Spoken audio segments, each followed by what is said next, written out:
اور کبھی ایسا ہوتا ہے کہ این ٹائم پہ جب راتیں جاگنے والی ہوتی ہیں عورتوں کے ڈفرینٹ ایام آتی ہیں ان دنوں میں، تو کبھی ان کا وہ والے دن آ جاتے ہیں تو ان کو ایک ہوتا ہے کہ ہائے میں نے تو راتیں جاگنی تھی، میں نے تو نوافل پڑھنے تھے، میں نہیں کر سکی۔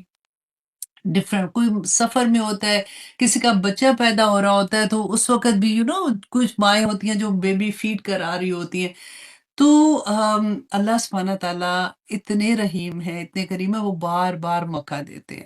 اور بالکل ابھی وہی بات ہے کہ ذی الحج کا مہینہ جو سٹارٹ ہو رہا ہے، آپ دیکھیں پورے 10 دن ہم رمضان کی آخری 10 راتوں میں کیسے عبادت کرتے ہیں، کیسے زور لگاتے ہیں، محنت کرتے ہیں نا، اسی طرح سے رمضان کے ذی الحج کے جو پہلے 10 دن ہے نا، اس کی عبادت بھی اتنی ہی اللہ سبحانہ تعالیٰ، رسول اللہ صلی اللہ علیہ وسلم نے فرمایا تھا، یہ عبداللہ بن عباس فرماتے ہیں، صحیح بخاری کی حدیث ہے 969۔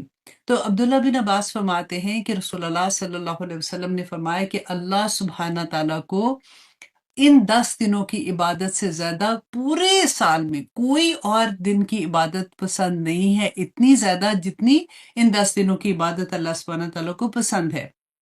اچھا، جب رسول اللہ بتا رہے تھے نا، تو صحابہ پاس بیٹھے ہوئے تھے، تو صحابہ نے پوچھا کہ یا رسول اللہ، کیا جہاد سے بھی بڑھ کے، کیونکہ جہاد کا تو بہت بڑا رتبہ ہے، بہت بڑا اجر ہے اس کا، تو رسول اللہ صلی اللہ علیہ وسلم نے فرمایا کہ ہاں، کہ جہاد سے بھی بڑھ کے، سوائے اس کے جو اپنی جان اور مال لے کے جاتا ہے اللہ کی راہ میں، جہاد کرتا ہے اور دونوں چیزیں وہیں، مطلب وہیں شہید ہو جاتا ہے، اس کے علاوہ ان 10 دنوں کی جو عبادت ہے اللہ سبحانہ تعالیٰ کو وہ اتنی زیادہ پسند ہے۔ تو اللہ سبحانہ تعالیٰ ہمیں توفیق عطا کرے کہ ہم ان 10 دنوں کا بھرپور فائدہ اٹھا سکیں۔ میں نے اسی لیے سوچا تھا کہ نیکسٹ جب انشاءاللہ ہماری کلاس ہوگی تو تب ہم حج کے دنوں سے گزر رہے ہوں گے، کیونکہ سنڈے نہیں تو منڈے کو تو شروع ہو ہی جائے گا نا، اگر 29 ہوتا ہے یا پھر 30 ڈیز ہوتے ہیں، تو اس لیے آپ لوگ تیاری پہلے سے پکڑ لیں۔ میں نے کہا میں آپ لوگوں کو یاد بھی کرا دوں۔ اچھا، حضرت عبداللہ بن عمر رضی اللہ عنہما حضرت عبداللہ بن عمر رضی اللہ عنہما سے روایت ہے کہ رسول اللہ صلی اللہ علیہ وسلم نے فرمایا کہ اللہ سبحانہ تعالیٰ کے ہاں ذی الحجہ کے 10 دنوں کی عبادت سے بڑھ کر عظیم اور محبوب تر کوئی عبادت نہیں ہے۔ اور پھر دیکھیں کتنی پیاری بات ہے کہ رسول اللہ صلی اللہ علیہ وسلم نے خود ہی سے ہماری رہنمائی کی کہ ان دنوں میں ہم نے تسبیحات کیا کرنی ہے۔ تو رسول اللہ صلی اللہ علیہ وسلم نے فرمایا کہ لہٰذا ان دنوں میں تحلیل جیسے لا الہ الا اللہ، تکبیر اللہ اکبر اور تحمید الحمدللہ کثرت سے پڑھو۔ تو یہ تینوں رسول اللہ نے بتا بھی دیا کہ ہم نے کون سی تسبیحات کرنی ہے۔ اچھا جی، اب عید الاضحیٰ سے پہلے 9 دن کے جو روزے ہیں نا، ان کا ثواب اتنا زیادہ ہے کہ ایک دن کے روزے کا ثواب جو ہے نا، وہ 1 سال کے گناہوں کا کفارہ بن جاتا ہے۔ ایک دن کا روزہ اتنا ثواب ہے۔ اور بہت سی احادیث میں یہ بھی ہے کہ اگر دیکھیں پورے ہر کوئی نہیں بھی رکھ سکتا، لیکن کم از کم آپ نے کوشش کرنی ہے کہ 9 ذی الحج کا روزہ ضرور رکھیں، کیونکہ 9 ذی الحج جو عرفہ کا دن ہوتا ہے نا، اس دن کے روزے کا ثواب پورے پچھلے سال اور آنے والے سال کے گناہوں کا کفارہ ہو جاتا ہے۔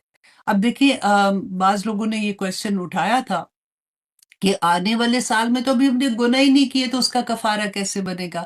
تو علماء نے بہت خوبصورت لکھا کہ آنے والے سال میں اللہ سبحانہ تعالیٰ کی اتنی رحمت ہوتی ہے کہ بندہ گناہ کرتا ہی نہیں ہے۔ اللہ سبحانہ تعالیٰ اس کو توفیق عطا کر دیتے ہیں نیکی کے کام کرنے کی۔ تو اس ایک دن کے روزے کا ثواب اتنا ہے۔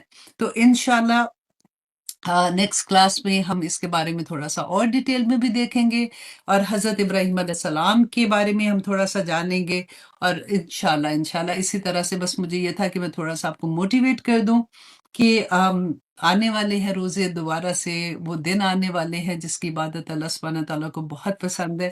لیکن جو لوگ حج پہ ہوتے ہیں وہ تو ڈیفینیٹلی عرفہ کے دن کا روزہ نہیں رکھتے، لیکن جو ہم لوگ ہیں نا، ہمارے لیے یہ مستحب ہے۔ تو اللہ سبحانہ تعالیٰ ہمیں توفیق عطا کرے، آمین ثم آمین۔ اچھا جی، اب یہ ہے کہ یہ سورہ جو ہے یہ کب نازل ہوئی، تو عبداللہ بن عمر کی روایت ہے۔ عبداللہ بن عمر کون ہے؟ حضرت عمر کے بیٹے۔ عبداللہ بن عمر کی روایت ہے کہ یہ سورہ جو ہے یہ حجۃ الوداع کے موقع پر ایام تشریق کے وسط میں منی کے مقام پر نازل ہوئی۔ اس کے بعد رسول اللہ صلی اللہ علیہ وسلم نے اونٹنی پر سوار ہو کر وہی مشہور خطبہ جو تھا وہ دیا تھا۔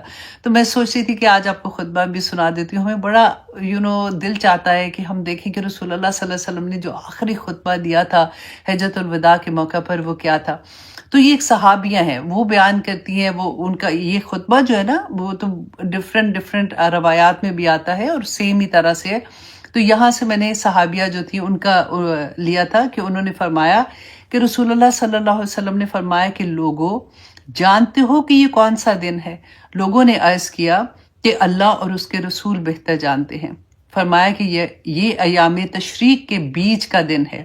پھر پوچھا کہ جانتے ہو کہ یہ کون سا مقام ہے؟ لوگوں نے کہا کہ اللہ اور اس کے رسول بہتر جانتے ہیں۔ اللہ اکبر۔ فرمایا کہ یہ مشعر حرام ہے۔ پھر فرمایا کہ میں نہیں جانتا کہ شاید میں اس کے بعد تم سے نہ مل سکوں، خبردار رہو۔ اب یہاں پہ رسول اللہ صلی اللہ علیہ وسلم اتنے جو لوگ تھے نا حجۃ الوداع کے موقع پر ان کو یہ بتا رہے ہیں کہ میں نہیں جانتا کہ اس کے بعد میں تمہیں مل سکوں گا کہ نہیں، خبردار رہو کہ تمہارا خون اور تمہاری عزتیں ایک دوسرے پر اس طرح حرام ہیں جس طرح یہ دن اور یہ مقام حرام ہے۔ اب یہاں پہ غور کریں آپ ذرا، ہم کہتے ہیں نا کہ کہاں پہ حرام، ہر چیز کو حرام نہ کہو، ایسی ہر چیز کے بارے میں بولتے رہتے ہو۔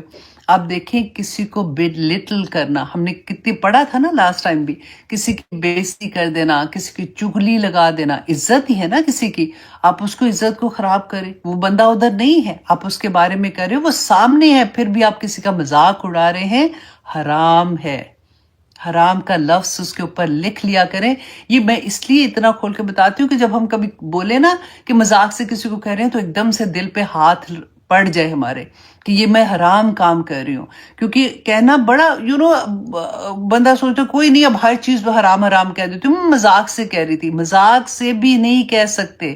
اب دیکھیں رسول اللہ نے فرمایا تھا کہ تمہارے لیے خبردار رہو، تمہارے خون اور تمہاری عزتیں ایک دوسرے پر اسی طرح حرام ہے جس طرح سے یہ دن اور یہ مقام حرام ہے، یہاں تک کہ تم اپنے رب کے سامنے حاضر ہو جاؤ اور وہ تم سے تمہارے اعمال کے بارے میں سوال کرے۔ سنو، یہ بات تم میں سے جو قریب والا ہے وہ دور والے کو پہنچا دے۔ اسی لیے تو آج ہمارے سامنے ہم پڑھ رہے ہیں نا یہ کہ جو لوگوں نے اسی طرح سے آگے رسول اللہ صلی اللہ علیہ وسلم کا پیغام ایز اٹ از پہنچا دیا۔ پھر رسول اللہ صلی اللہ علیہ وسلم نے فرمایا کہ سنو، کیا میں نے تمہیں یہ پیغام پہنچا دیا؟ اس کے بعد وہ کہتی ہیں کہ یہ جو خطبہ جب ختم ہوا تو ہم مدینہ جب واپس تشریف لائے تو کچھ ہی دن کے بعد رسول اللہ صلی اللہ علیہ وسلم کا وصال ہو گیا تھا۔ اچھا، اب ابن عباس فرماتے ہیں، ابن عباس کا میں نے ابھی آپ کو بتایا نا، عبداللہ بن ابن عباس، کہ جب یہ سورہ نازل ہوئی تو رسول اللہ صلی اللہ علیہ وسلم نے فرمایا کہ مجھے میری وفات کی خبر دے دی گئی ہے اور میرا وقت آن پہنچا ہے۔ اللہ اکبر۔ اور ام المومنین ام حبیبہ کہتی ہے، یہ ہم نے بہت دفعہ سنا نا، حضرت فاطمہ رضی اللہ عنہ کے کان میں رسول اللہ صلی اللہ علیہ وسلم نے فرمایا تھا، تو یہ وہی بات ہے کہ ام حبیبہ فرماتی ہیں کہ جب یہ سورہ نازل ہوئی تو رسول اللہ صلی اللہ علیہ وسلم نے فرمایا کہ اس سال میرا انتقال ہونے والا ہے۔ یہ بات سن کر حضرت فاطمہ رونے لگی اور اس کے بعد پھر فرمایا کہ میرے خاندان میں تم سب سے پہلے مجھے ملو گی، تو یہ سن کر وہ ہنسنے لگی۔ تو یہی سورہ تھی جس کے بارے میں رسول اللہ صلی اللہ علیہ وسلم کو یہ خبر مل گئی تھی، ان کو یہ پتہ چل گیا تھا کہ میرا وقت قریب ہی آن پہنچا ہے۔ ان کے 2 بیٹے تھے، اس وقت تو چھوٹے چھوٹے تھے، 25 یا 24 ایئرس کا بچہ۔ تو میں آنیسٹلی وہ کہتے ہیں نا کہ سانس نہیں آتا، بندہ ایسے ہوتا ہے کہ بجائے اس کے کہ میں اس کو کوئی تسلی دوں، میں خود ہی رونا شروع ہو گئی، اور میں آئی کونٹ کنٹرول مائی سیلف کہ یا اللہ میں اس کو کیا تسلی دوں۔ تو کبھی کبھی ایسا ہوتا ہے نا ہمارے ساتھ کہ یا اللہ یہ مطلب کھڑی ہے اور وہ مسجد میں نماز پڑھنے کے لیے آئی ہوئی ہے،